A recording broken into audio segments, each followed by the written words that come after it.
did really, really well there. And then I got fired. And man, let me tell you, that was a big kick in the mouth. I see your business. It looks very lucrative. I want to buy your business. And he looked at me and he said, yeah, I'll sell it. I bought a job is what I bought with that. And I didn't realize it, being in the proximity of the people that you want to be in. Ask yourself, is the person I'm talking to living the lifestyle that I want?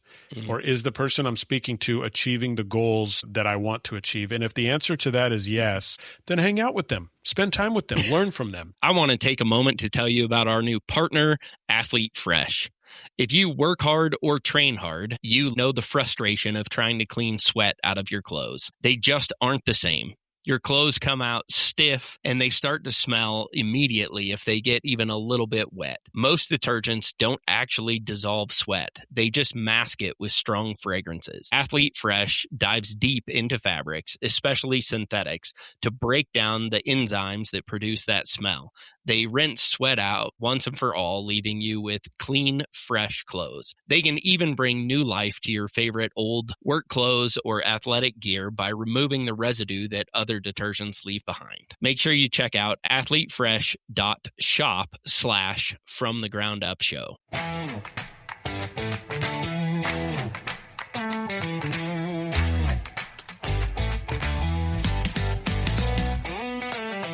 Hey there, and welcome to From the Ground Up Show, the show where we encourage and inspire the next generation of free-thinking leaders by telling the stories of those that have been there, done that, and are still getting it done, building a life that they love with their hearts, their hands, and their hustle. I am your host, Eric Loden. If you guys are enjoying the content, help me out. Look us up on social media at From the Ground Up Show. Make sure you subscribe on your favorite podcast platform or YouTube and hit that auto download button. Getting those downloads early on after releases really helps move us up in the algorithms. And of course, like, share, follow, subscribe. Make sure you're sharing the clips and the episodes with friends or people that might benefit from the content. Now you can get your own From the Ground Up Show merch. Check out our store online at shop.fromthegroundupshow.com. Again, that is shop.fromthegroundupshow.com. Today, I am really excited. I have Ricardo Torres joining me. Ricardo is an Air Force Guard major. It's his primary career, and he also runs numerous businesses. He has a lot of experience as a real estate investor in multifamily properties. He's owned a few different dry cleaners, some luxury cleaning companies. He just has his fingers in a lot of different things. So I think you guys are really going to enjoy this conversation with Ricardo Torres. So welcome. Awesome, Eric. Thank you very much for having me, brother. It's a pleasure to be on the show. Yes. And this is it's taken some work to get this together. We tried this once before and had some technical issues and have had to reschedule because of illnesses and a number of different things. So I'm really excited that we can make this happen. And I think you have a lot of information, a lot of content that our listeners are going to enjoy. So we'll dive right in. Awesome. Thank you. Well, we like to start every show just getting to know you a little bit about where you came from and maybe some of the experiences that led to you being the person that you are with the risk-taking personality and parts of your personality that really have helped you thrive. So can you tell us a little bit about your childhood and what things were like growing up? Yeah, I grew up in a military family. My mom and dad started their journey in New Mexico, where my mom is from. My dad's from Puerto Rico. He joined the Air Force. So look, the fruit doesn't fall far from the tree. You know what I mean? I followed in his footsteps and in one of my brother's footsteps. Born in New Mexico, youngest of three boys. We're all about 5 or 6 years apart. We grew up playing a lot of sports, so acceptance of failure and pushing for success was a very common theme in our family, as well as culture and just the notion that family is close and we do whatever it takes for family. So those were kind of some of the pillars that shaped how I kind of function as an adult. Still very close relationship with my mom, dad, and brothers. And let's see, traveled around a lot, so the resiliency factor I think is a really big component of what it means to bend and flex and kind of pivot, if you will, as men, as business owners, as investors, as entrepreneurs. You have to be able to pivot when it's required. and you can't be too staunch in one antiquated mindset, especially right now in 2026. There's so much changing with AI and what's happening on the war front with Iran. It's very, very important that we have a lens that we look at things through that we can continuously clean, is how I like to call it. Clean the lens, clean the lens, clean the lens, because every day is a new day. So I kind of grew up all around, met friends everywhere, settled in kind of Florida, if you will, in my high school years. I met my wife in Florida. I actually met her in the 7th grade. We were 12 years old. And lo and behold, man, I always had this notion, this idea that I wanted to go do something with business. I wanted to be a CEO or a leader of some sort. And so I always enjoyed being at the head of the table. And, my first opportunity, my first crack at that was I worked at Citigroup right out of high school, taking I was a debt collector. I collected on bad debt. That was my first kind of glimpse into sales experience, because it is a sales tactic to get the debt or to get it paid, despite somebody running up that bill and not wanting to pay it at a later time. So yeah, that's kind of a little bit of me, man. And that was all well before the Air Force even presented itself to me. I was in my early 20s. I had this kind of experience that allowed for me to scale up at the company I was working for, Citigroup, and I went through management, team lead management, and I had a blast doing that. That eventually fizzled out. I don't get a chance to tell a lot of people this, but I started off at Citigroup. I did really, really well there, and then I got fired. And man, let me tell you, that was a big kick in the mouth. Mike Tyson talks about this all the time. Is everybody has a plan until you get punched in the mouth. Yeah. Then what are you going to do with your plan? So for me, that was one of my biggest pivots, and that was something that was an attention to detail thing. We had wired out too much money that went to a customer, and the money ended up bouncing. But in the process of we should have waited a longer period of time. That customer received money. They were part of a Nigerian scam. I signed off on sending it back to him too early. It was an attention to detail thing. And that was kind of the bedrock for what my career would look like. I immediately got hit in the mouth and needed to pivot. And so I decided I wanted to go back to college. And that was where chapter 2 would begin for me, after kind of a failed career in what I thought was going to be management for a Fortune 500 company. Okay. And you said back to college. Did you start some college education following high school? Did a little bit. I went to Pima Community College out of high school in Tucson, Arizona. I went from Florida to Tucson to live with my parents. And it just wasn't the right fit for me at the time. I wanted to make too much money. I was like, look, I need to be making more money than this. I don't know what I'm doing in this literature class. It's not for me right now. So I went back in my mid-20s to University of South Florida in Tampa. I want to take a moment to tell you about this episode's sponsor, MacArthur Company. As a former contractor, I know the importance of working with a great team. That team includes more than your employees. You need what you need on time and at the right location. Competitive pricing sure helps too. A good relationship with your supplier can make a huge difference. That is why I always use MacArthur Company. At MacArthur, you are more than just a number. You are a person, a customer, and a friend. With branches throughout the United States, MacArthur is big enough to handle your most demanding needs, but they do it with small-town service. MacArthur isn't another big box store run by a board answering to stockholders. They are employee-owned, making them one of the last independent suppliers, serving all of your commercial, industrial, and residential building envelope needs. Whether you're doing roofing, insulation, HVAC, or siding, MacArthur has you covered with great service and a personal touch. If great service and good pricing don't win you over, make sure you check out their customer incentive program, where every purchase earns points towards a free vacation. I am already packing for my next MacArthur incentive trip. Call or check online to find your nearest MacArthur warehouse so you too can enjoy superior service and start earning points towards your next vacation. Get what you need, when and where you need it.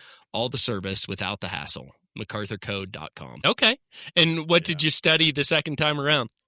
So second time around, I studied international studies, so like a poli-sci type degree. But The big premonition and like the big uncover or discovery for me there, Eric, was while I went to college, I was balancing a job at Geico working at night, taking phone calls again, Spanish Q for personal injury protection claims. There was a lot of fraud in Florida at the time, and I was doing my best to help out there. And so I was working at night and I was going to college during the day. And on my way back from new student orientation on day one, I saw the ROTC building. And I decided, you know what, I'm just going to pop upstairs and just see if they have any like openings. I looked at it in such a simplistic way. That's not how it works at all. But I went up and I said, hey, I just want to be a second lieutenant. Like, how do I be an officer? And without going into too much detail, Lieutenant Haynes, the gold bar or the second lieutenant recruiter was there. And he said, yeah, you just got a PT, physical training twice a week, and you got to go to this leadership lab once a week. And I was like, that's it? Like, wow, sign me up. So I signed up. And that's a tenet to what I think the entrepreneurial world looks like a little bit is if you ask too many questions, sometimes you get bogged down by what we call analysis paralysis. Mm-hmm. And analysis paralysis is Eric or Ricardo is spending all the time in the world analyzing what this deal may look like or what this journey may entail, that you actually scare yourself out of it. And so oftentimes it's like the naive ones are the ones that are find the success because they didn't ask the tough questions. They just showed up. And in fact, I argue that nobody does it first, right? You have to, through action comes clarity. There's a wonderful quote I love, and I'm paraphrasing it, but essentially it states that you only get clarity from action. Clarity doesn't come before action, it comes from action. And so if you have a why or a pursuit, or if that's not as clear for you, just take action. Try to add value to the workplace or to the marketplace that you're in, and I think it'll help. And so I did the same thing through ROTC. I showed up as a cadet over the course of the next 3.5 years. I eventually commissioned in 2013 as a second lieutenant, United States Air Force.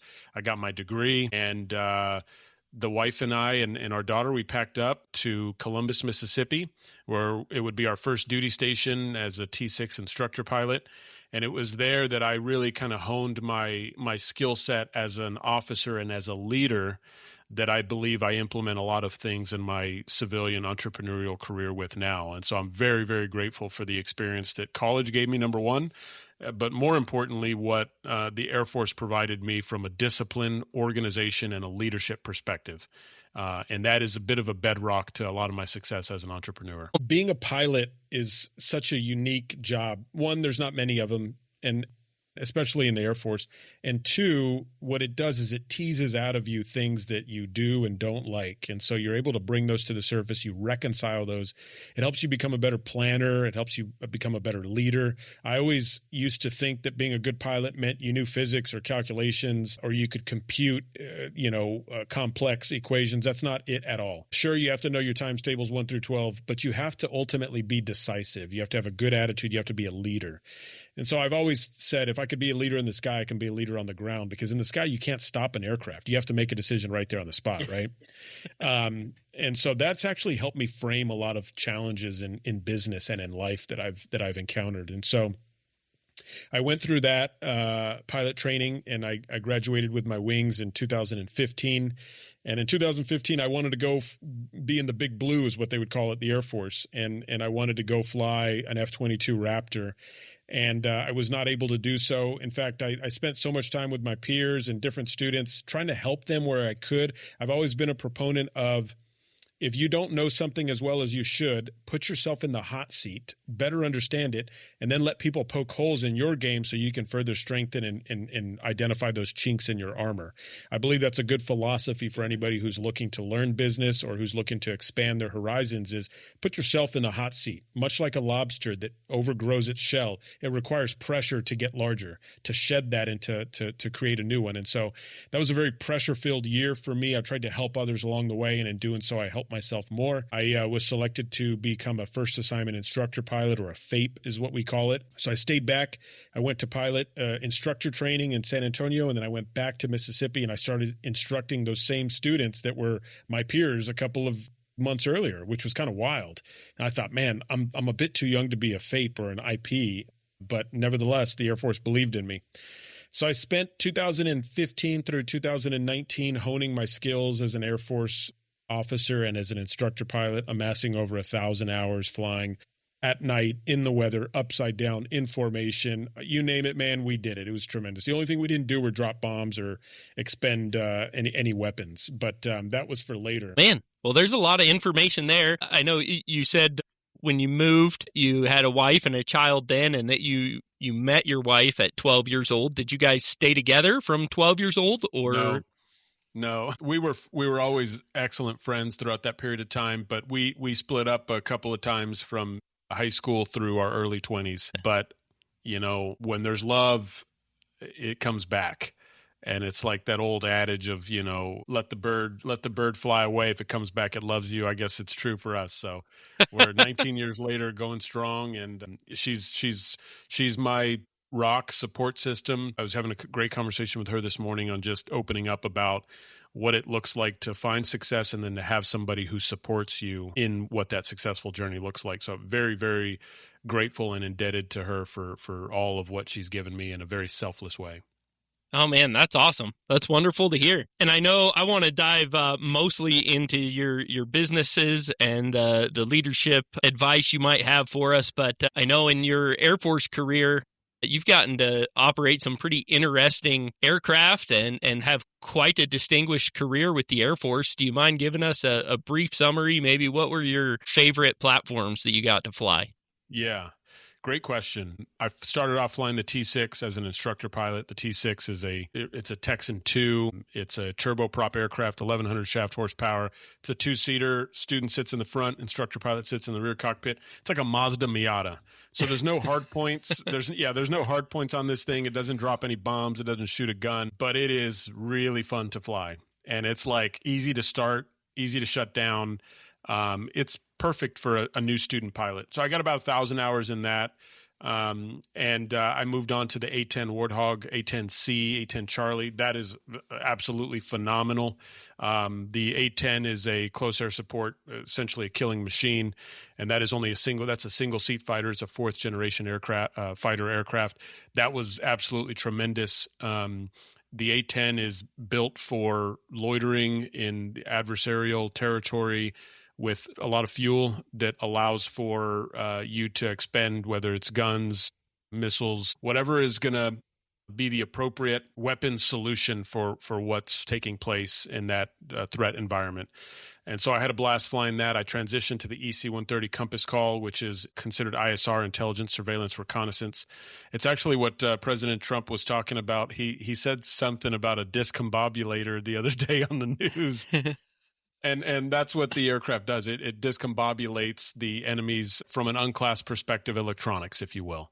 Okay. And so I had a blast flying that. I flew the T-38 Talon for a little bit. That has a small debut in Top Gun, the original Top Gun. It's the MiG that they're flying against. It's a black aircraft. It looks like an F-5. It's T-38. And anyways, I've had a blast. I broke the speed of sound in that aircraft. And so, man, it's just been so much fun. I guess my most favorite would be the A-10. Because it's only me in there. No one's telling you what to do. That's kind of nice. But the T-6 is probably a number two because it's so nimble, man. You can just turn on a dime. You do loops, barrel rolls, Cuban 8s, you name it. It's just a fun platform to fly. And that is where, you have to learn attention to detail. You have to learn what it means to be an expert as a tactician in your aircraft. So I simply took that mentality and I said, I'm going to apply this to business and I want to see if it works. And sure enough, it works. Yeah, works pretty well. Well, that's a great segue. We learned about you growing up a little bit, starting a career that ultimately didn't work out, going back to school. So you're serving in the Air Force, working your way up as an instructor. How in the world do you get into luxury cleaning, dry cleaning, property investments as an Air Force pilot?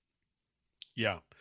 It was 2019. My business partner and I were established captains in the Air Force at the time. We wanted to make more money. We wanted to try to increase the velocity of our capital, quite frankly, is where the genesis of this begins. And so we explored different avenues. The first avenue we explored, we thought we would buy one single family home every year. And then at the end of 20 years, we would own 20 houses in our portfolio and we'd split that equity and we'd be well off, right? Well, that didn't last very long. We actually did a lot of due diligence on single family homes, went into contract, fell out of contract for multiple reasons. Along the way, we met someone who said, you guys need to think bigger. And so you'll notice I do this a lot, Eric, at points in the conversation that you and I are having. I'm flagging a moment that was remarkable enough for me to look back and to say, that was a moment where I pivoted, or that was a moment that I consider a checkpoint of progress. And this was another checkpoint of progress, and that is surround yourself with the people who are going to push you to make you better. Proximity to success is huge. If there is someone who is doing what you want to be doing in life, hang out with them. Take them to lunch, buy them dinner, buy them a beer, buy them a coffee, learn from them. By the way, to the listeners who want to learn and to level up, you have to put your money where your mouth is. Take someone out to lunch. Try to add value. Don't just take. You hear this a lot, man. Hey, can I take 30 minutes of your time? You should actually go into a deal and be somewhat offended if you can't reciprocate in some way, shape, or form. And the least of which should be to say something to the effect of, what are you working on? How can I help you with what you're doing? They may need some level of assistance, right? So to the listeners, please implement that. It's going to go a long way. And then don't just learn, but execute. Right? There's analysis, and then there's time, and there's execution. And that little trifecta is going to equal success. Anyways, I started to surround myself with people who were telling me, you need to think bigger. You need to think bigger. And I said, well, how big? Why? I was liquid at $120,000 at the time. My business partner was as well, who's a good friend. And so together we had $240,000, and we were able to afford a 14-unit apartment complex in Tucson, Arizona. It was in the hood, actually. It was probably not the best buy in retrospect, but it worked out for us. We bought this, man, in 2020. COVID was about to hit, and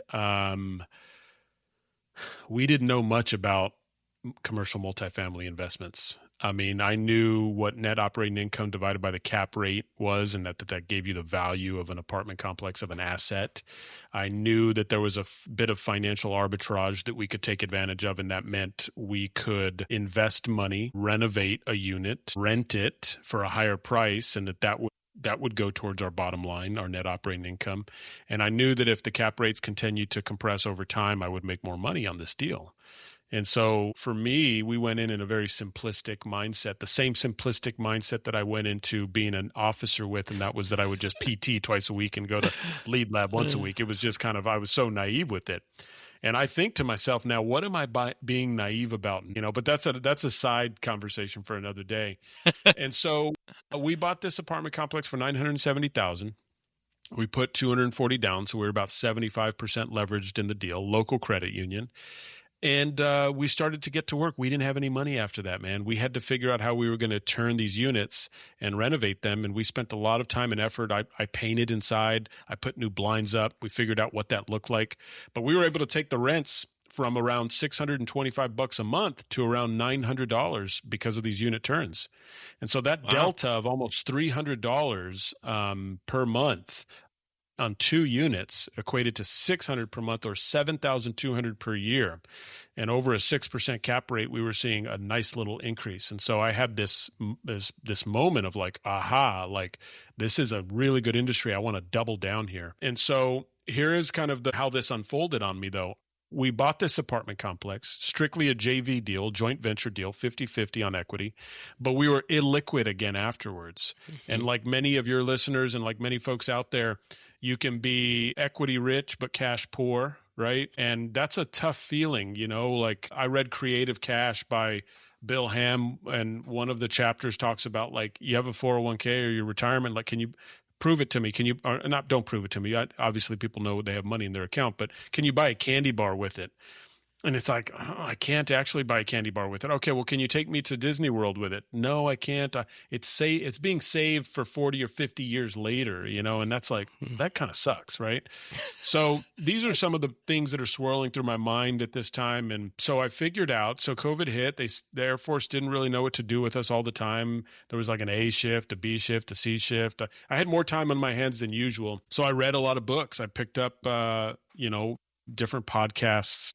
Bigger Pockets is where it started, and it eventually evolved into other more concentrated podcasts. Ultimately, Best Ever Real Estate syndication podcasts by Joe Fairless and Rod Cleef, you name it, I was listening to them. But I learned how to syndicate and I learned how to raise capital for deals. And that is I'll go back to another progress checkpoint in my entrepreneurial journey, and that is leveraging other people's money to essentially build yourself a platform that is going to allow you to grow. Up until now, I had never perceived that concept as something that was viable or realistic for me. And so because we were illiquid, but because we knew we added value to the marketplace by being able to underwrite a good deal, I knew I had something. I knew I had an opportunity. And so to make a long story short, I met and became friends with other people who were moving in the industry. I became a member of My First Million in Multifamily, a Facebook page that had tens of thousands of members making moves. I befriended a lot of operators, general partners who were running multifamily assets that were doing what I had been doing, but for many years. And I met brokers and bankers, and I learned how to syndicate some deals.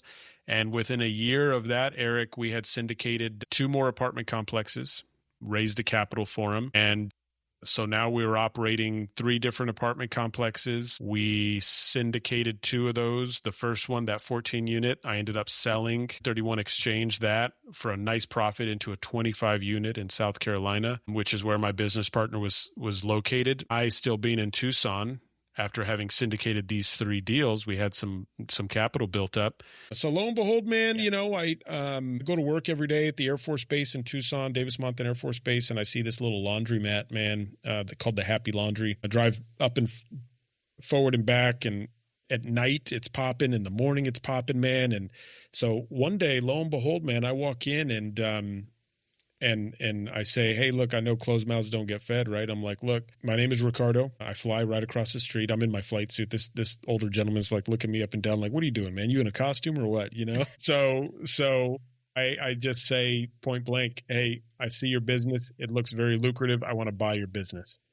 And he wasn't expecting that, nor was I, his response. And he looked at me and he said, there's a long pause. He said, yeah, I'll sell it. And I thought, oh my gosh. I didn't realize that someone could reciprocate in the manner that you wanted. And so I'll come up for air now. That was the first point for me, man, that was an inflection point that I went from being a professional W-2 military officer to owning apartments to then making what I thought was a significant pivot to something that was uncharted territory in buying a laundromat. And so lo and behold, man, 6 months later, I owned the Happy Laundry. I structured an SBA deal, 7A loan, with the majority of it being allocated to real estate and the minority to the business. So I enjoyed a 25-year amortization. So for anybody who's looking at SBA loans, I'm happy to expand on that at a later time with them versus on 7A versus 504. But so we structured this deal, and this is how I got my start in the textile industry. I bought the Happy Laundry, and so, if over a period of time you get to know me, Eric, you'll know that I'll try to go deep and try to go wide in an industry that I work in. That is in terms of subject matter expertise as well as the people that are around me. So I try to make friends and build those connections with a lot of folks over time. And so after having owned the Happy Laundry, I did that. I went to expos, conferences, I met different people, and that's how I became privy to Tiffany Couture Cleaners. It was a pocket listing for a luxury dry cleaner based out of Las Vegas, Nevada. 22, 23 employees, doing a couple million in revenue. And I knew that it catered to the affluent, and I wanted to capitalize on that because of my lessons learned in both real estate and in business. I knew that I was in an asset class with that apartment complex that was in the hood that I talked to you about. And I had issues with that. I had issues because I had a big turnover rate with tenants. The eviction was high. Bad debt was not appropriate. And then the laundromat was also the same. While I was adding value to the marketplace, Naval Ravikant talks about this all the time. You add value, and that's your path to wealth in some way, shape, or form. And value is interpreted in terms of convenience, time save, ease, whatever that may look like. And I was adding value to the local marketplace, but I wasn't doing it at the scale that I needed to be at. And so for me, I was able to put myself in a predicament to set my sight. If I were a rifleman or a sniper, I set my sight more precise and more accurate. And that was buy a business that is catering from a luxury perspective to the affluent, and the price elasticity will be there, and you'll do better because of it. And so that was kind of how we ran into the opportunity for Tiffany Couture Cleaners. Okay. And I know it was quite a journey figuring that industry out with the Happy Cleaners. Do you still own that business? No, I sold the Happy Laundry. It was too small. My mom worked for me. She did wash, dry, fold. She blew that up.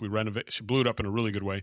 We renovated the place. But, this is something that I'll tell the listeners, like, you got to cut ties. If something's not working or if it's taking too much of your time, you got to cut ties, man. And for me, the Happy Laundry was a very small business. It was doing $17,000 a month in revenue. So we were sub 240 a year. I bought a job is what I bought with that. And I didn't realize it, It was too much. And really, I bought the job from my mom, and I paid her whatever she wanted to make. So that was also not a good economic deal, but it was a great family deal because it's my mom. I'll do whatever for her. But very important to note, for folks aspiring to want to buy a business or buy a bigger business, you need to establish a business acumen. And you need to earn your stripes in some way, shape, or form, especially if you're looking for financing from a bank.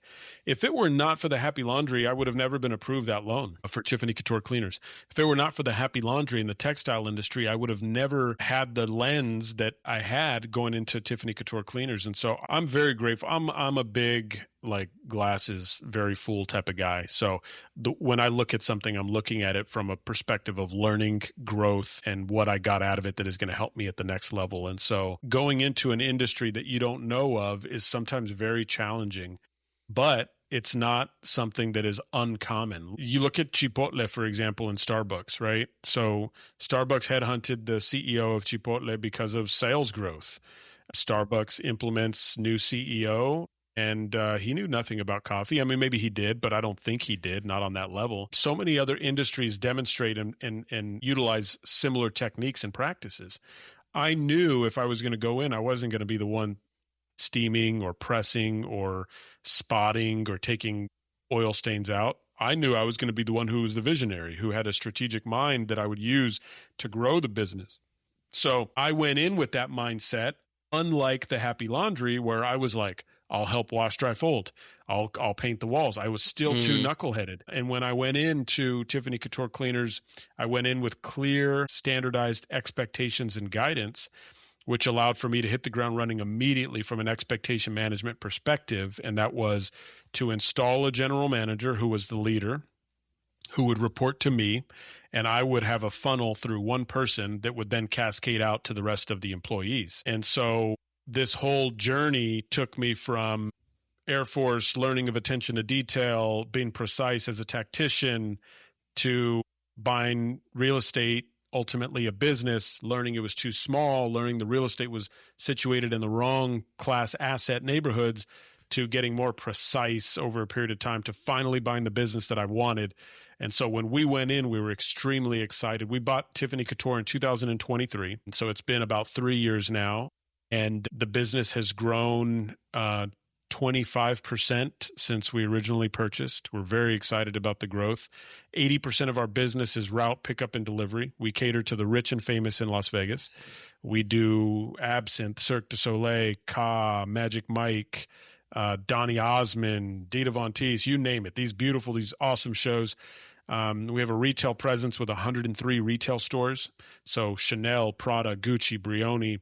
These stores that require that their employees wear a uniform. Well, we're in Nevada. If you require that your employee wears a uniform, you're obligated to launder that uniform. So for us, we capitalize on that because those stores have really high-end garments. Their clothing is extremely nice. They're not going to mess that up with a washer and dryer in the back. Yeah. So they come to Tiffany Couture. So our business is very well established. It's been around since 1970. There's no one client that takes up more than 3.5% of revenue. We have contracted revenue, very consistent. It's not seasonal like a lot of dry cleaners. So these are a couple of really positive attributes of the business that continue to exist and succeed to this day.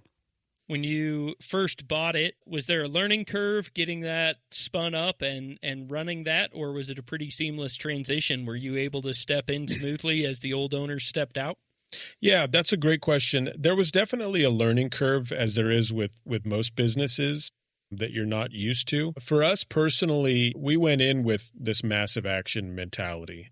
Not only that, but what mitigated that learning curve was there was a lot of employees that had a sound knowledge base that understood the inner workings of the business. They simply needed leadership. They needed some guidance. Not that the old owners, not that they were void of that, but that they simply were looking for someone with that vision, someone that would continue to keep things going, and frankly, for us to try to take it to the next level. So I still do not I don't know all of the chemicals behind dry cleaning. There's a bunch of interesting pieces that we have where we get an Oscar de la Renta dress, man, that's extremely expensive.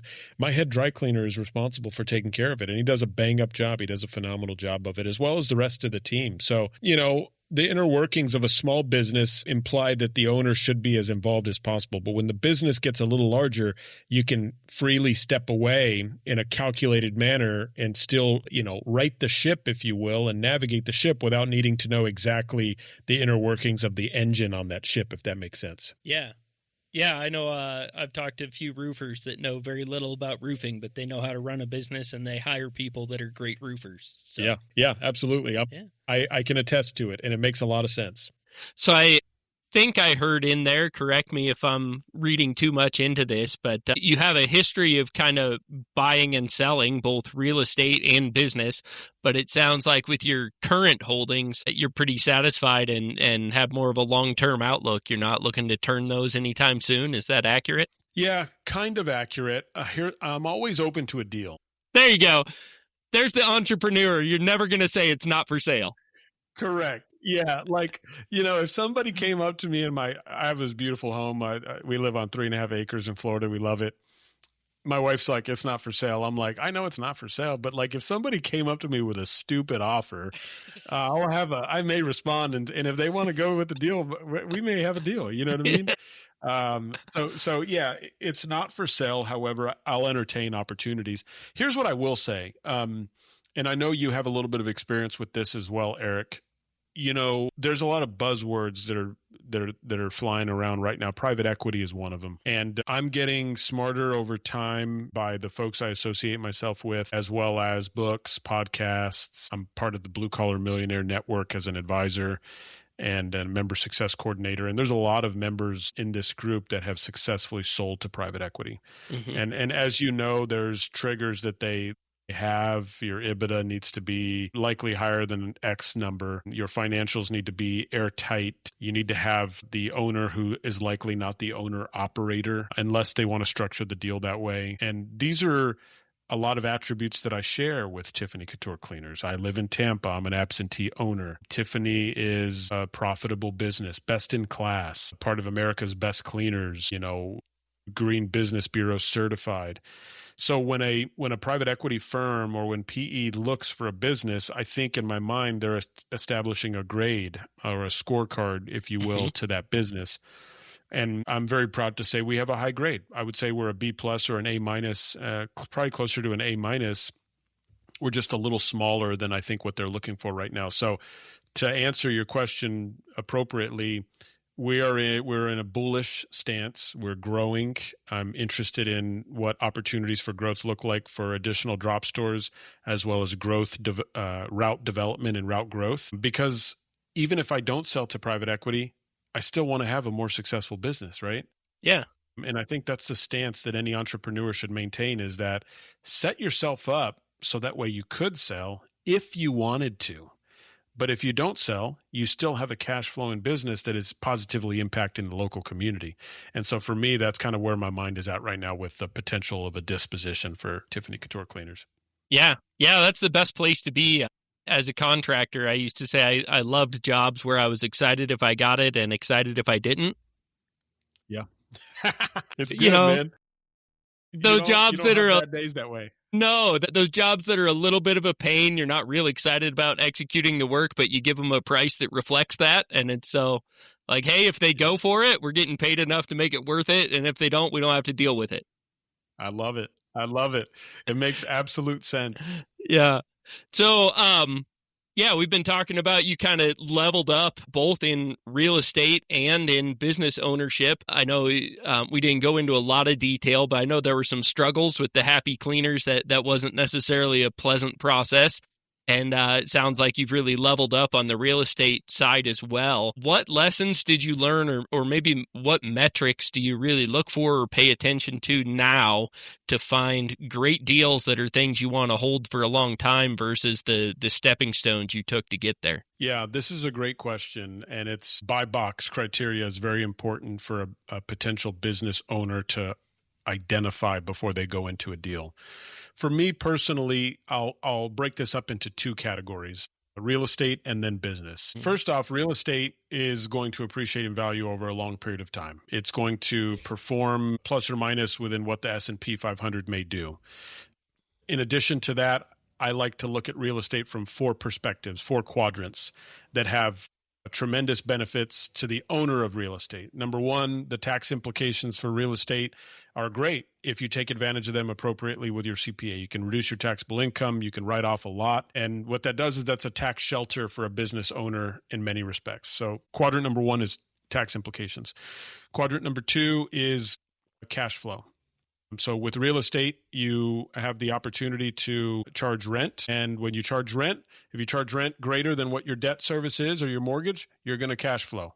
Now, that's a very oversimplified way of explaining it, but that's a true statement, right? So first category, tax implications. Second, cash flow. Third, amortization pay down. So unlike rent, when you pay, there's a portion of your payment that goes towards principal. There's a portion that goes towards interest. That principal pay down is amortization gain. Over a period of time, you owe less debt on that. So that's one of the things that really excites me about the industry. And then the fourth quadrant is equity. Your equity will go up over a period of time, whether it's 2% per year, 2.5%, 3% per year for even doing nothing in many respects. So from a real estate perspective, those are the benefits. Buy box criteria are going to vary depending on what asset class you're buying. If you're buying commercial multifamily, you're going to want to buy in a region that has cap rates that are likely not too high, in my opinion. The lower the cap rate, the less risky the deal is. The higher, the more risky, but there's a potential that some stuff could happen there and that you could end up capitalizing on that. Number two, the building age. I'm finding it more and more difficult for a deal to pencil in from an underwriting perspective if you own a building that is older than 1975. Okay. The cost to rebuild it is going to be difficult. In addition to that, the insurance is likely going to be higher. Also, you don't fetch the same fervor or interest from a tenant perspective. And so it's just challenging, man. It really is challenging to do that. The economy has to be doing certain things. The buy box for business is more exciting for me, though. Buy box criteria for a business, I like to look at it in this perspective. Number one, anything sub $1 million in revenue per year, you're likely buying a job. There's not as much meat on the bone for a business owner. Now, there could be a potential. You're at $750,000 in revenue with a potential lockdown of 2 to 3 contracts. But even then, I would make the subsequent argument that if you gain those 2 to 3 contracts, now you have a large preponderance of your revenue that's coming in from a small sample size. And that in and of itself is a single point of failure. So I like to see a business that is doing more than $1 million in revenue. I like to see a business that has been around for over 10 years. And so most businesses are going to fail within the first 3 to 5 years. And so a business that outlasts that statistic demonstrates some level of resiliency and strength. You're not selling a faddish item that attaches to the back of a phone. You're not subcontracting something that is waning in desire over a period of time. You're doing something that should be based on needs-based. Adam Coffey talks about this in Private Equity Playbook and in Empire Builder, 2 of his really good books that I recommend listeners pick up, and that is buy a business or start a business that is needs-based. Think about, now I'm going to sound like a little bit of a hypocrite in saying this because I own a dry cleaner and dry cleaners are not needs-based. This I know. There's a big asterisk with the dry cleaner that I own that I could get into at a later time, but that is price elasticity and the luxury catering. That is a really good business and industry, especially in Las Vegas. But HVAC, plumbing, welding, electricity, glass, concrete. You know it from kind of the GC world and stuff. Like those are needs-based businesses, man. Yeah. If a huge asteroid hits my roof tomorrow and leaves a gaping hole in it, I'm not going to leave that there. I got to get it fixed, you know? Conversely, if there's a very expensive pool that I want in the backyard, but I can't afford it right now or a recession hits, I'm not going to proceed with that gunite or that shotcrete, right? So, yeah. So picking a needs-based, so over 10 years in business, over $1 million in revenue, needs-based industry, preferably blue collar, has an opportunity to capitalize with an AI plugin and is not disrupted by AI from a AI takes it over perspective. You remember a couple of years ago, everybody was talking about coding and stuff, like you need to know C++ or Python and stuff. Now it's like, I just open up ChatGPT and it does it all for me, right? Yeah. So blue collar industries are going to be very key. And then I will look for a business that has meat on the bone finally as it relates to, can I reposition this? Does it demonstrate strength and profitability with antiquated systems? If it has antiquated systems, a case in point, man, when I moved here to Florida, unfortunately, my HVAC died out on me like day 3. And it was like July, dude. It was so hot. That's pretty necessary in Florida. It's pretty necessary in Florida. Number one, it's needs-based. But number two, I identified in dealing with this local HVAC company that like they were so antiquated, man. Like I got a phone call the day before from the office manager saying, someone will be out, Ricardo, from 8 a.m. to 1 p.m. or in that window. And I was like, okay, can you have him text me? She's like, we don't text. I was like, okay. I was like, how do I pay you? She's like, well, we can invoice you we'll send you a PDF email. You can send us a check. I think she even said fax, man. It was weird. I was like, what's going on here? Great reviews on Google. You don't carry a portable fax machine with you? Yeah. You don't. Yeah, right. You don't do business that way all the time anymore. I don't do. Yeah. I'm behind the power curve here. So that's a great example of a business that I can buy and I can say, look, they're not on Service Titan or House Call Pro or Jobber. I'm going to implement a new point of sale or a CRM. I'm going to immediately eliminate antiquated procedures. I'm going to offer both ACH and credit card with a transparent view on a merchant fee. And the technicians, not only will they text on the way there, but they will take before and after pictures, and we will keep an accurate representation of what the client demographic looks like, a picture of the home, address, so we can nurture that client over a period of time from SMS or a marketing campaign or automations through Go High Level, right? So many business owners are missing out on low-hanging fruit in their business and in their industry because of their record keeping and their data understanding and distribution. They're losing out on potential opportunities. Yeah. For an HVAC, I have three ACs in my house. For an HVAC company to come out, and I've been talking to HVAC business owners and entrepreneurs in Tampa recently. You know, there's different industries out there that, you know, Eric, some of them are like one and done, right? HVAC is kind of a one and done on the surface. You buy an HVAC, you buy an AC, and you don't need them again for 15 years, hopefully. Well, it doesn't have to be that way for a business owner. A business owner can go out and say, I serviced Ricardo's old AC on one side of the house. His other 2 ACs are actually probably going to die in the next 3 to 4 years. Yeah. Let me go take a quick glimpse of how old they are. Let me get him an idea. Tell him that Freon is limited and a couple of things. Let me help him by putting one of those mesh nets over his air conditioning unit so the leaves don't fall in it. And now I show a little bit of goodwill. I have his email address. I'm going to nurture him, but I'm not going to hit him over the head and bother him every 25 days with an email because I don't want him to hit unsubscribe, right? Yeah. So these are tools that business owners are not all using. Another one is AI after hours text. Dude, you know, I use House Call Pro for one of my companies, the Carpet Monkeys, and you'd be surprised. People spill a wine or oil or a dog will make a mess. And some people stay up really late at night, right? Till midnight, some 2, 3 a.m. where they work the swing shift. We get a lot of text messages at like 1 a.m. for some reason, like 1 to 2 a.m. Hey, how much do you guys charge for carpet cleaning? My dog just made a big mess. So we have an AI text that immediately responds, and you can go deep on this. We can just say, hey, Eric, thanks for reaching out. We're currently closed, but we'll have an agent get to you ASAP tomorrow morning. Number one, that shows like a response. Yeah. Because people, in many cases, they want immediate service, man. Oh, yeah. And there's no reason as to why we couldn't automate what that immediate service looks like. You can even go further, and we've built out the AI text to ask Eric the appropriate questions. Absolutely happy to help. Is this a condo? Is it a single-family home? Are you in a high-rise? And the AI algorithm and what it asks, but it's the process of deducing exactly what Eric needs to give him a quote. Mm-hmm. That can be done via text with this new generation. So anyways, I could talk till I'm blue in the face about what I think are opportunities that business owners can capitalize on. But the final piece in the buy box criteria is they have to have some sort of systems that I can reposition and change to make it more sophisticated and ultimately justify a higher price point. Well, you mentioned kind of stepping out of your W-2 job earlier and focusing more on entrepreneurship. Is there another lesson that you wish you would have learned earlier? Yeah, to think bigger. You know, I spent a lot of my time at a very, very small laundromat when I had the means to do something larger.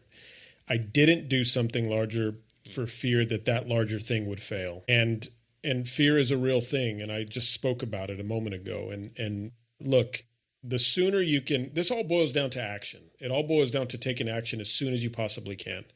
Because the more action you take early on, the more you accelerate the timeline, or the events in the timeline can happen at a sooner rate, putting you in a position where you've already experienced and you have those lessons learned.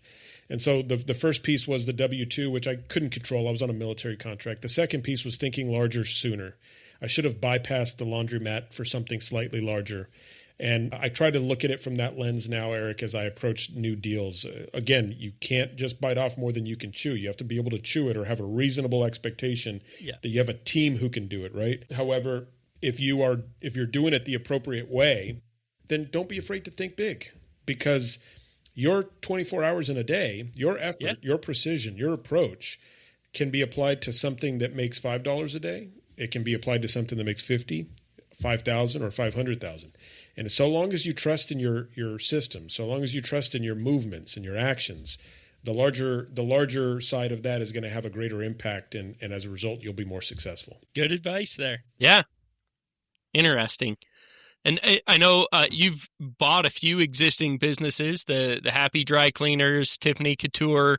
You mentioned Carpet Monkeys, another business that you own. Would you ever consider starting something from scratch, or are you pretty firmly in the buying existing camp? This is a great question. And like most entrepreneurs, we're squirrels and we're like always distracted, right? Always. So there's a great book I actually recommend. It's called Buy Then Build by Walker Deibel. Yeah. It's tremendous, man. It was probably the book that I learned the most about how to value a small business. Buy Then Build's premise is don't start up your own business, buy an existing business. And what that does, Eric, is that mitigates you and your risk in the deal in a couple of ways. Number one, if I start up a business that is going to offer HVAC services, I am incurring a lot of risk up front. Number one, because I don't have any contracted or expected revenue out the gates. So my time is being traded for nothing. Ultimately, later on down the line, hopefully I'm building something. So human capital translates into actual capital. Number two, finding employees and help with no pay is not happening. So you have to bootstrap things yourself. Mm-hmm. The benefit is you don't have a lot of debt, but I rebuttal that with you do need to go into a little bit of debt to do some of this stuff. Case in point, you need a truck, you need a uniform, likely a wrap, equipment to maintain an HVAC unit. And then, oh, by the way, you need to front the cash and the capital to buy that HVAC, knowing you may not get paid until a net 30 or a net 60 term, right? If it's B2B, if it's residential, then hopefully you get paid within a couple of days, right? So, and then, oh, by the way, you need a little bit of inventory. There's still a financial investment with a startup that a lot of folks don't talk about. I like to buy a business that I can buy at a fair multiple of EBITDA or seller discretionary earnings, and then I ride the wave of their success that they've had over the years. And then I can pay down debt over a period of time. Ultimately, Ricardo, as a business operator, is going to end up succeeding more by taking a business and supercharging its revenue and its profits, And ultimately, I capture that delta of where they were previously to where I take it from an equity perspective. And that helps me justify the debt that I incur because of it. So I like that. Here's where I will do a startup. And I'm actually working on something right now. It's a digital marketing agency. Okay. Yeah. So when you are exchanging a service, a remote online service, I'm a business operator who knows the ins and outs of how to run a business. I also have experience working as an employee in business, flying airplanes and real estate. So I bring a unique perspective to the table and I call myself a partner in with one of my clients who would use my services for digital marketing. I will start up a digital marketing agency, and we're going to find a lot of success with it because there it's a little different. It's almost considered a bolt-on to what you're currently doing, and you're not going to incur a whole lot of debt because of that. You simply incur the exchange of your human capital for time. So that is one instance that I would justify starting something versus building it, starting it up versus buying an existing business. But when we're talking brick and mortar and we're talking exchange for a product over a period of time, I am in the buy a business camp, not start it yourself. Okay, great. And I know you mentioned that you're an admin for the Blue Collar Millionaires group, and you serve a role there. You also do some business coaching, don't you? Yeah, man. I'm like, I do a lot of different things, but I love it. And my life is busy, but it's great. I am a member success coordinator for Blue Collar Millionaire. And Blue Collar Millionaire is a 290,000 member group on Facebook. It's tremendous, man. It's owners, operators, entrepreneurs, people thinking about buying their business, people who've already exited their business. A lot of really solid players in the group who are offering advice, who are receiving advice, who are providing tangible tips, experiences, and lessons that really are going to help you guide your path to your success as an entrepreneur.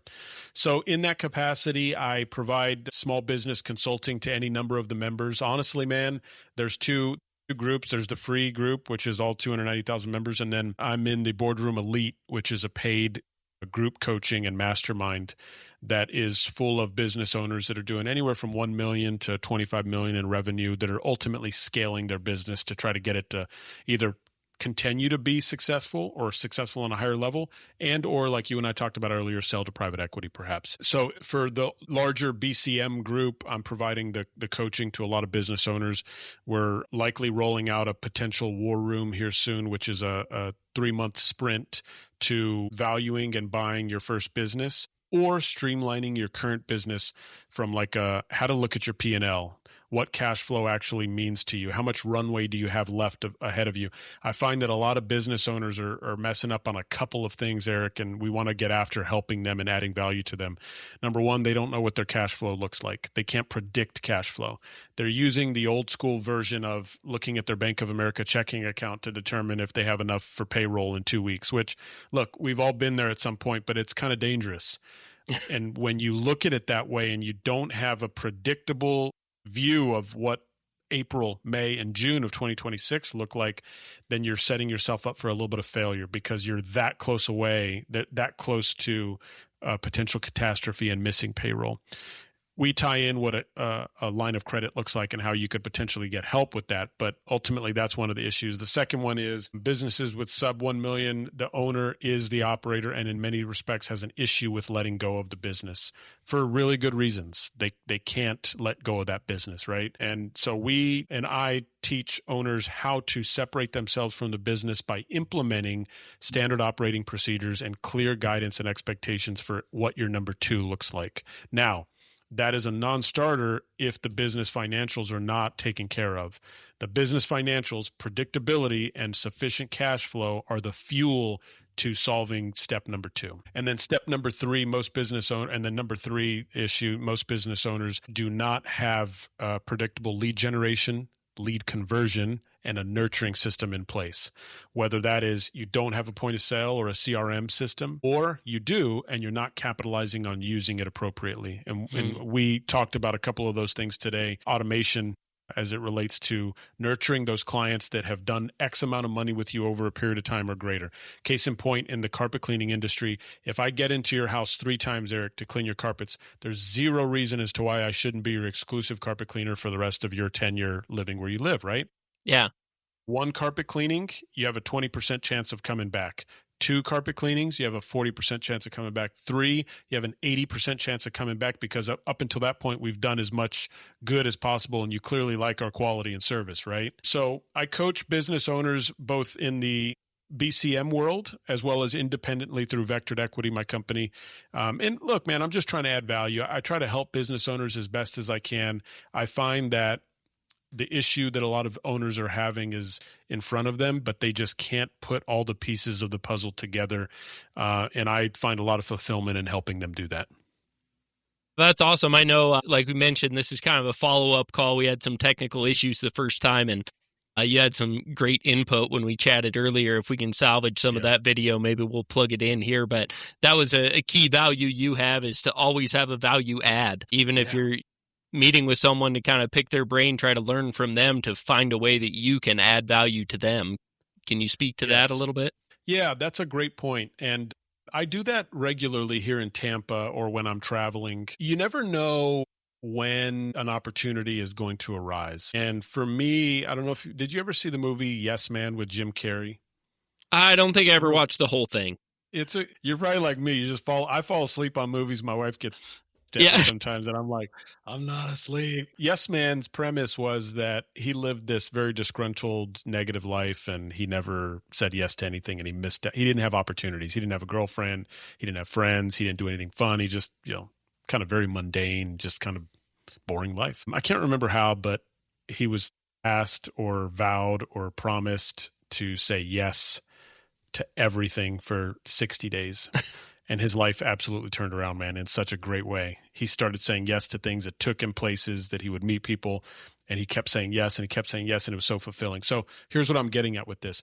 When I meet somebody, I try to identify what their need is. And if I, without blowing smoke, because that's not me, I'm a straight shooter. If I don't know it, I don't know it, man. And I don't claim to be an expert at many things, but I do have some experience at a few things, and I'm audacious and confident enough to clearly communicate, my thoughts. If there's a need and I can help you fulfill that need from a value-added perspective, it's a win-win for both of us. Here's why. It's a win for the recipient of the value that they're receiving, because they could potentially use something and tangibly execute on that. And it's a win for me because I have somebody in my circle that took some of my advice, implemented it, and found value in it. So now we have symbiosis. There's an ecosystem that exists amongst us. And so if they need something, or if they have an opportunity, hopefully they'll think of Ricardo in the future. Yeah. And I can plug in any number of services that I think are going to add value over a period of time. And a good entrepreneur knows to strike a balance between fair price, fair value, and consistency over a period of time. And that's a lot of what I try to do. I do it in and out of the Blue Collar Millionaire Network, but I really do think that there is something there. And that goes back to what you and I had chatted about earlier, and that was surrounding yourself with the right people. You show me your 5 closest friends, I'll show you your future. And proximity, as I've talked about, is huge, huge, huge. Being in the proximity of the people that you want to be in. Ask yourself the question, is the person I'm talking to living the lifestyle that I want?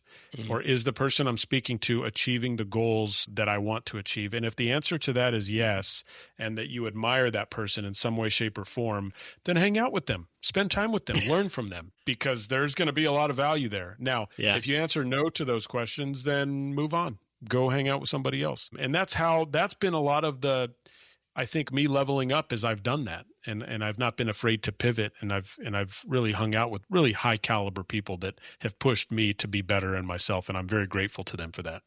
Wonderful. Well, if some of our listeners are interested in engaging with you with your coaching services or something like that, is the Blue Collar Millionaires group, is that going to be the best way to get in touch with you, or what avenues do they have? Find me on LinkedIn or Facebook, Ricardo Torres. And if you need more Ricardo Torres, Tiffany Couture cleaners, you could put in any number of combo. You can't miss my bald head. Look, I'm very happy to help any of the listeners out, Eric.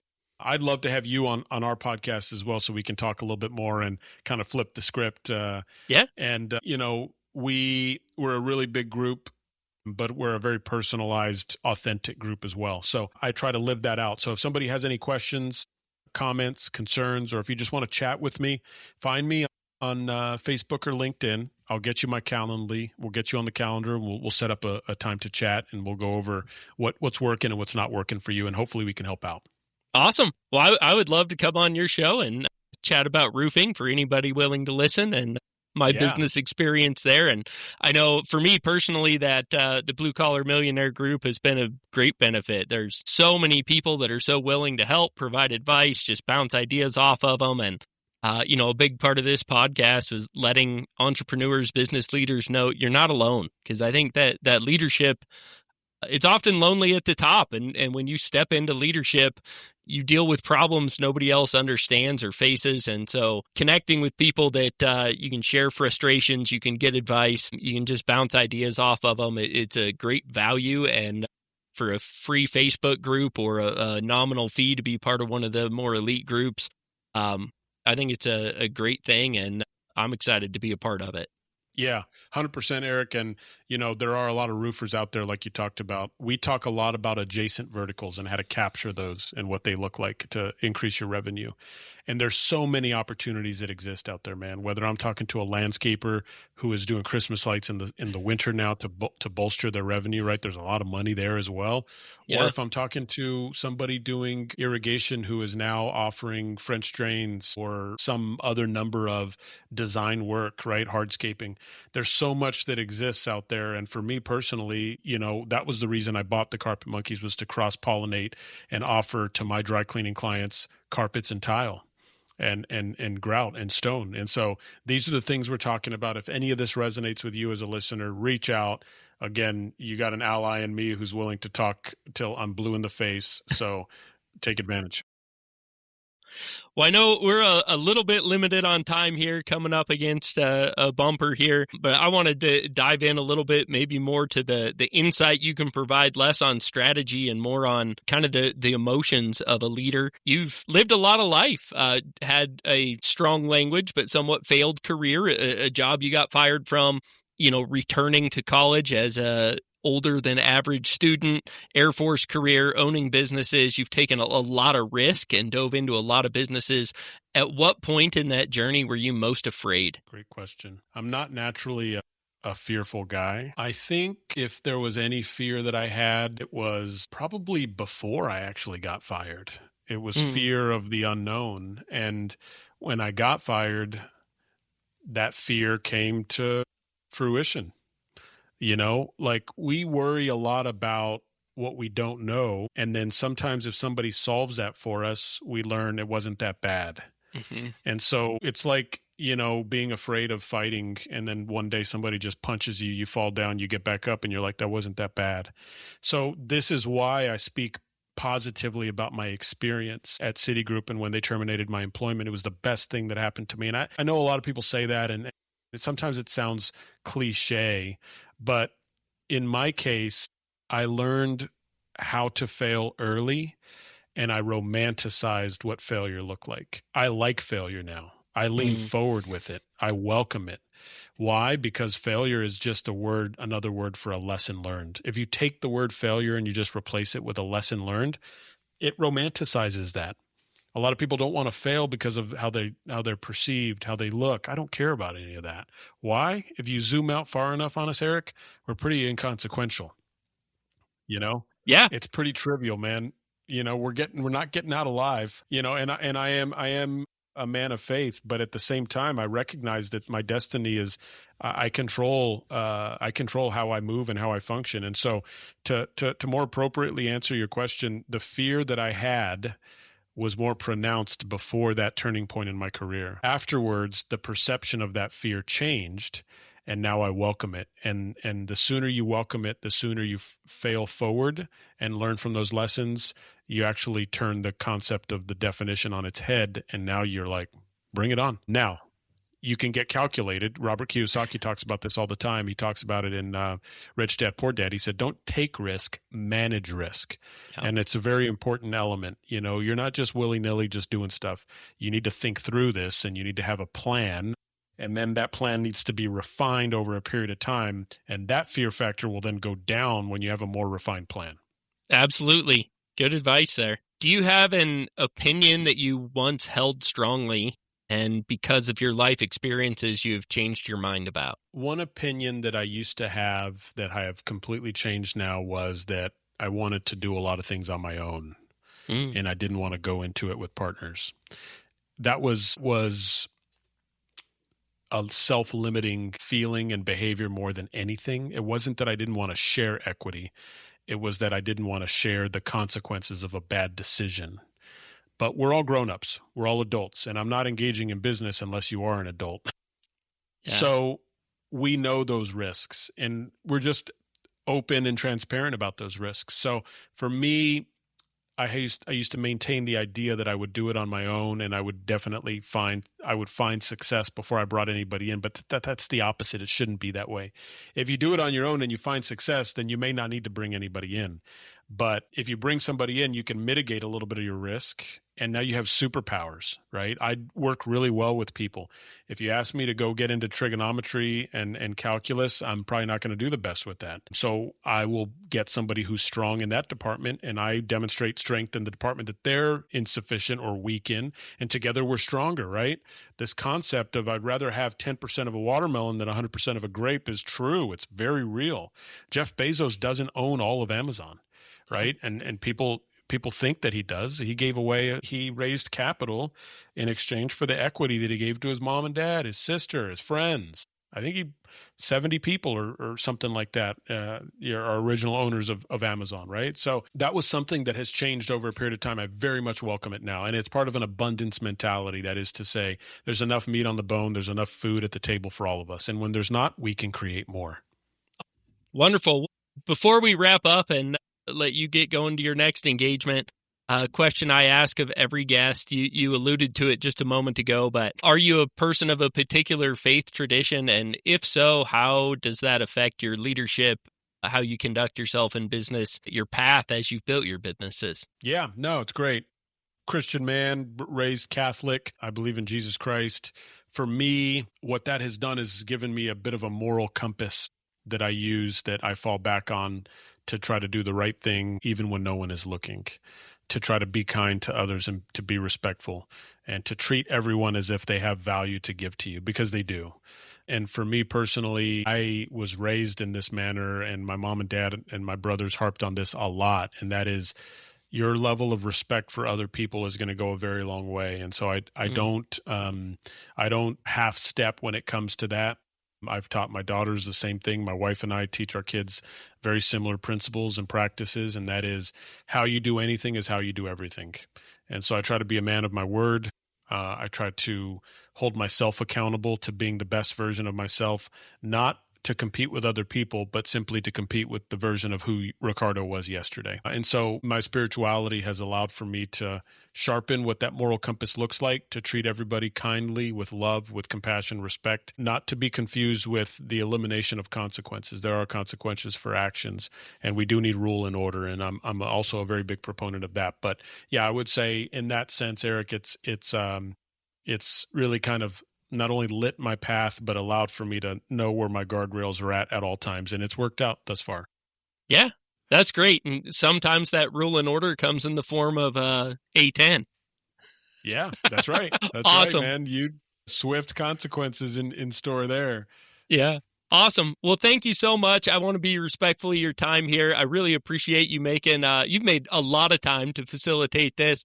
And I know we're just barely scratching the surface of the value that you bring. So I hope our listeners engage with you. I know you run your own podcast. You're on the Blue Collar Millionaires. You really do offer a lot of value in a lot of places. So I hope they engage with you there. And I hope we get an opportunity to speak again, whether it's on your show or having you back here. You just have a lot of knowledge and a lot of value, and I really appreciate you taking the time. Well, listen, Eric, thank you so much. The pleasure is mine. I appreciate your patience with me over the last couple of weeks. And like I said, I'm here. If you need anything or if your listeners need anything, very happy to try to help out and to dive in and see what we're working with. Awesome. Well, thank you very much. And thank you guys for joining us here on From the Ground Up Show. Again, if you aren't watching us on social media at From the Ground Up Show, we're on YouTube, podcast. Make sure you subscribe and hit that auto download button.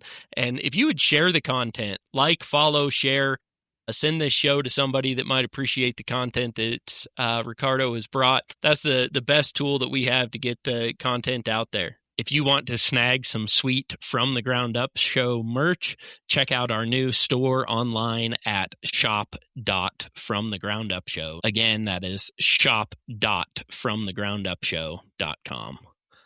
Until next time, keep grinding.